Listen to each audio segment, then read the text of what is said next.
Ladies and gentlemen, America, this is ridiculous. The Biden family has no business. They've never had a business except for politics. And the one thing that the Oversight Committee, in conjunction with the Ways and Means Committee and in conjunction with the Judiciary Committee, has always been able to demonstrate is that they shook down foreign nations for millions, 26 million at the latest count, and growing, millions. This isn't about Hunter Biden's white privilege, it's about Hunter Biden's Democrat privilege.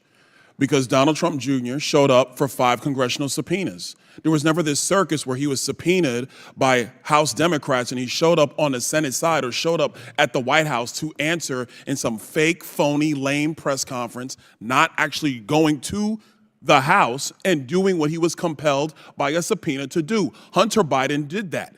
And then he has the unmitigated gall to show up here when we know that we're going through actually the legislation for contempt, with, by the way, Mr. Chairman, we should actually get to the legislation of contempt. The speechifying is great, but let's do our business, members. Things got tense inside Congress when lawmakers clashed over whether Hunter Biden ignored a congressional subpoena.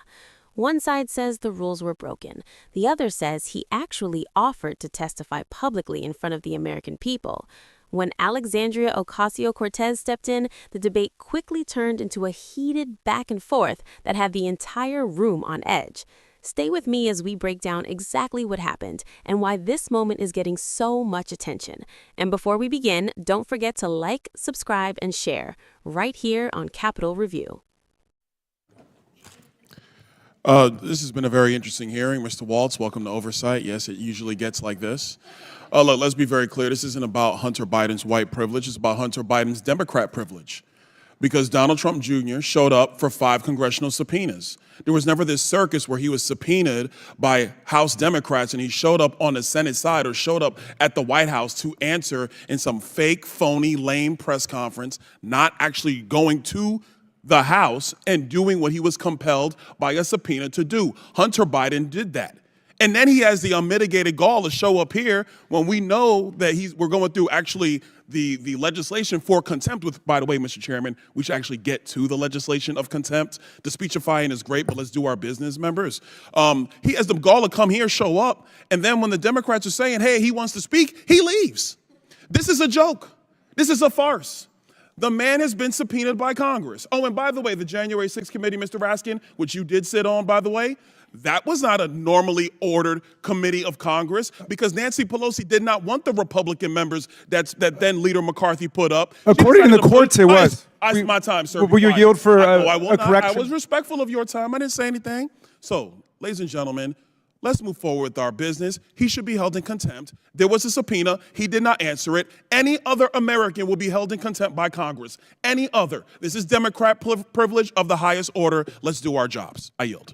Gentleman yields. Chair now recognizes Ms. Ocasio-Cortez from New York. Thank you, Mr. Chair. Just to address briefly, quickly, that moment about privilege and all of this that we're seeing here.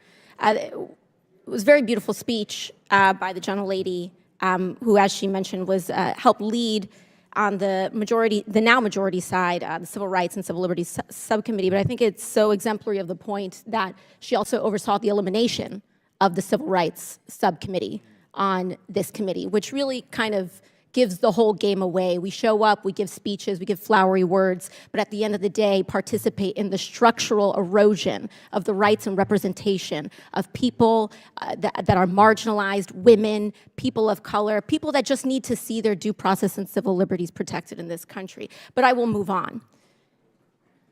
As also the Republican side had mentioned in their many raisings of the January 6th committee, that it's not just Hunter Biden, you, me, any individual subject to equal treatment under the law, to be held up to accountability under the law, but it is also these committees and this committee that is subject to oversight and law. We must comply with the law here as well. Now, I may be one of the very few people that actually believes in Congress, in this country. But I do, and many of us do here. And we have an obligation to engage in good faith participation to execute and comply with the subpoena. The chairman said in front of the country several times to Hunter Biden, you can show up here in front of the world, in front of the public. Hunter Biden took him up on that offer. He said, I will show up in public. I will show up in public. He showed up here today. He showed up here in the past. And Mr. Chairman, I know you do your best with what you've got, but you've got members here that have submitted falsified evidence to the record.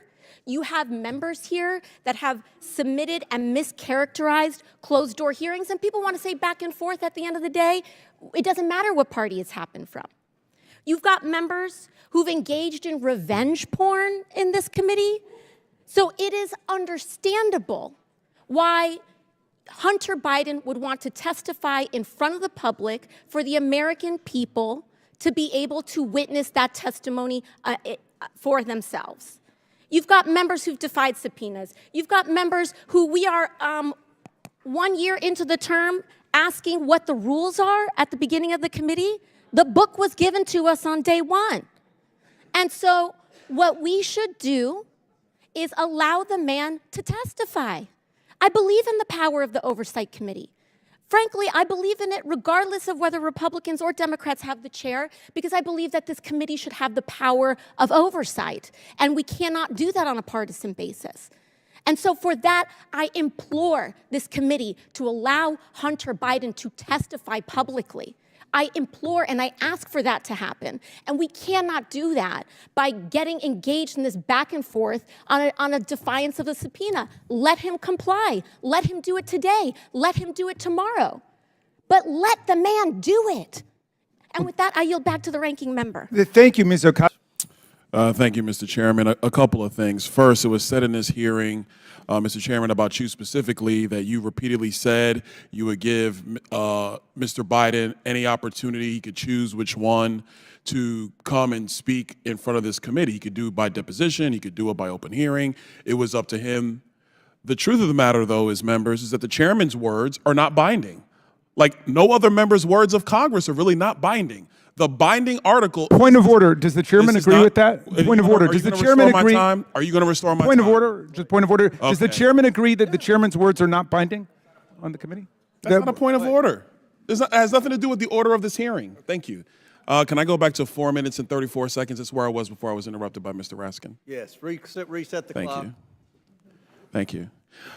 What is binding is the actual written document, the written language in the subpoena, because a subpoena from this committee is also signed off on by the clerk of the House. That is the binding document that matters here. That is what governs. That's number one. Number two, that was said in this hearing. It was said that our witnesses said that there was no basis for an impeachment. But remember, members on the Democrat side of the aisle, what was said by Mr. Turley at the time was that there was plenty of evidence for the continuation of an impeachment inquiry. And the purpose of that hearing was the relevance basis for an impeachment inquiry. The House has now voted for an impeachment inquiry. And one of the first things that the House did after the vote of an impeachment inquiry was to subpoena Hunter Biden to appear. Hunter Biden has evaded that subpoena. So flagrantly did he evade it that he decided to show up at the Senate side to give a press conference, and Eric Swalwell, a member of the House, helped him get that time on the Senate side to give a press conference. That's a flagrant violation of a congressional subpoena. Secondarily, he has the gall to show up here when we're actually discussing contempt. And he didn't stay. He was sitting right over there. He's not here now. He said he wants to talk. He could have stayed through the whole proceeding. He chose to leave. That's his business. But he was subpoenaed to come here. Back in December, he chose not to of his own volition. He's in violation of that subpoena, a subpoena that was executed with the signature of the clerk of the House of Representatives. That is the document that is binding. That's what we work off of. Mr. Chairman, I actually want to submit for the record an article from the Hill written by Jonathan Turley, and it is titled Eric Swalwell and the Politics of Contempt. Without objection, so ordered. Thank you. I'm glad something got admitted to the record. Last, a couple other points. One quick point I want to make, and this is in reference to the minority's report about this $7.8 million. I want the minority to understand one very important distinction between Presidents Biden and President Trump. President Trump has an international real estate portfolio that he has amassed over decades. I'm quite sure if you go back through all of the hotel receipts before he was president of the United States, that you had foreign dignitaries staying at Trump hotels all across the world. Will the gentleman yield? I'm not going to yield, Mr. Raskin. I'm making a point because they're actually very nice hotels. They look good. People like staying there. President Trump was not running the Trump Organization when he was president of the United States. To my recollection, Eric Trump, the president's son, was actually running the Trump Organization when President Trump was president of the United States. So if he had a portfolio of hotels and people choose, through Expedia, through Kayak, through Hotels.com, if they choose to go and stay there, how is that the president being in violation of what the emoluments clause? That's what you're citing? Stop. Ladies and gentlemen, America, this is ridiculous. The Biden family has no business. They've never had a business except for politics. And the one thing that the Oversight Committee, in conjunction with the Ways and Means Committee and in conjunction with the Judiciary Committee, has always been able to demonstrate is that they shook down foreign nations for millions, 26 million at the latest count and growing, millions. And there was never any business entity involved except public corruption and a pay-for-play scheme. The House Oversight Committee would like to get to the bottom of this under the impeachment inquiry of the House. We have questions for Hunter Biden. We issued a subpoena for him to answer said questions. He ignored a congressional subpoena as a private citizen. There are many attorneys on the other side of the aisle. If you had one of your clients in your private practice ignore a congressional subpoena as a private citizen, you would advise them not to, because they would be held in contempt and they would actually be punished by the Department of Justice. So I find that interesting to see today. Yield so I I'm can not going respond? to yield, Mr. Goldman, because I had a question for you earlier. You didn't want to take my question, so I'm not going to take yours. Thank you. So, in closing, I will say, private citizens, yes, they have a responsibility to answer congressional subpoenas. They do. Hunter Biden had it, and he was flagrant. He decided to give a press conference. So we're going to do this business, and he should be held in contempt by the full House of Representatives. I yield. A dramatic moment unfolded during a House Oversight Committee hearing as lawmakers debated whether Hunter Biden should be held in contempt of Congress. The issue centers on a subpoena issued by the committee as part of an investigation connected to President Joe Biden. Republican members argued that the situation was straightforward. According to them, when Congress issues a subpoena, the person receiving it must follow the exact instructions listed in that document. In this case, the subpoena called for a closed-door deposition, where lawmakers could question Hunter Biden directly under oath. Some Republican lawmakers said his decision to hold a public press conference instead of appearing for the scheduled deposition showed a refusal to comply with the committee's order. They argued that if any private citizen ignored a congressional subpoena, that person could face serious consequences, including being held in contempt of Congress. One lawmaker also compared the situation to Donald Trump Jr., noting that Trump Jr. previously appeared for multiple congressional subpoenas during investigations involving his father. The argument from that side was that the rules should apply equally to everyone, regardless of political affiliation. But Democrats on the committee strongly pushed back on that interpretation. Congresswoman Alexandria Ocasio-Cortez responded by emphasizing that Hunter Biden had actually offered to testify publicly. In her view, allowing testimony in an open hearing would let Americans see the questioning and the answers for themselves, rather than relying on selective leaks from closed-door interviews. She argued that transparency could strengthen public trust in the process. Ocasio-Cortez also criticized what she describes as partisan attacks during the investigation and suggested that public testimony could help clear the air around the claims being made.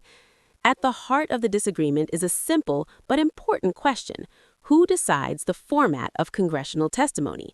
Republicans argue the subpoena itself determines the rules, meaning the witness must appear exactly as instructed. Democrats argue that public testimony could serve the same purpose while providing greater transparency.